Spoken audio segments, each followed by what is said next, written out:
Hello all, my name is Fatima and I was born in Gilgit Baltistan. So I'm making this video as a world peace promoter.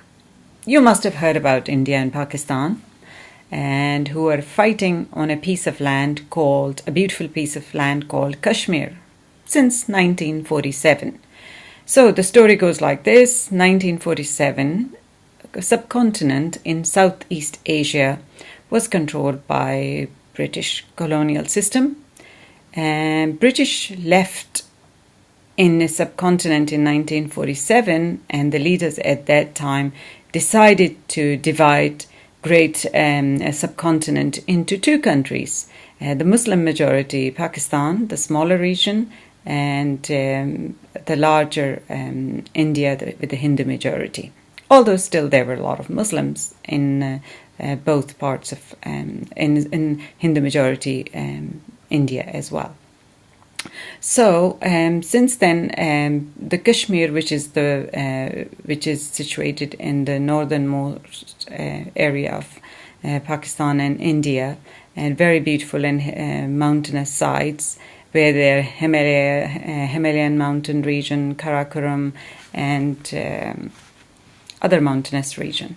So since then, India and Pakistan are fighting numerous wars. I don't need to tell you how many. They immediately started when Pakistan and India were newly born. The first one was in 1947, the next one was in 1965, the next one was in 1971, and then even there was a conflict, and then there is numerous, I think, conflicts causing loss of life on the land of Kashmir and causing a lot of unrest between people of India and Pakistan. So here I live in United Kingdom, and I'm happily living with, I'm from Gilgit Baltistan, but people of Pakistan and people of India are living peacefully, working together harmoniously without any issue, and both are progressing here very well. So, but on the other hand, the people in the two countries, the majority people, they're behaving like a mob. They come onto social media, exploiting social media and abusing it to cause maximum destruction and insult to each other. I just want to remind all those people who are on social media and who are creating a havoc against each other, just to remind them what is the common denominator between India and Pakistan. The common denominator is the positive sides are both are energetic on both sides, are enthusiastic and energetic people, just like very passionate as well, very faithful as well. So on the unfortunate event is they have a mind of slavery. Yes, and they get easily get carried away by media propaganda, or easily get carried away by their own corrupt rulers. And that's why you see in India and Pakistan, they still have lots and lots of corruption. There is so much poverty in India and Pakistan that is not comparable to a war-stricken Middle Eastern area or to an African region.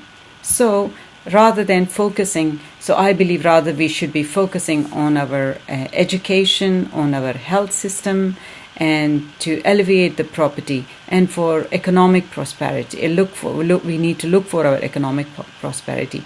We don't need to be part of warmongers. Yes, it is wrong. Yes, there are terrorists on both sides. There are terrorists who are blowing themselves up because they don't have brains, and there are terrorists who are showering the faces of young Kashmiris with pellet guns to destroy their future. And there are terrorists who bury people after abducting them from their homes. So we have both stupid terrorists on both sides, and similarly we have perhaps elite terrorists on both sides who are supporting these stupid terrorists. So the reason all this is happening is because the peace-loving people on both sides, they are quiet, they're very quiet, they don't want to raise their voice in good time. They just wait for the wars to happen. So I'm going to ask the peace-loving people on both sides to raise your voice against the warmongering tactics of both countries and wasting time, oil, and money and energy of people on both sides. We need to focus on our poverty, alleviating poverty, education, and health. I'm from Gilgit Baltistan, extreme northern area of Pakistan. We still don't have a good hospital. We still don't have a good educational institutions. We don't have still rights to cast a vote. We are constitutionally in a limbo just because of the Kashmir issue. And Kashmir issue, once again, Kashmir issue can go to United Nations. When India and Pakistan are not able to solve, now it rests on people like us that we should stand together from both sides of subcontinent and take it to United Nations and close this Kashmir chapter forever. We had enough. Just we need to learn from the developed countries. Just like look at the Great Britain 100 years ago, they were exactly fighting the same way. They have internal wars, there was lack of education, poverty. When people stood, and the women were not allowed even to cast vote. Look at the suffragette movement, where ladies stood and then they fought for their right. And they not forget about women going into parliament. They didn't have right at home. They were not allowed to have jobs if they were going to marry.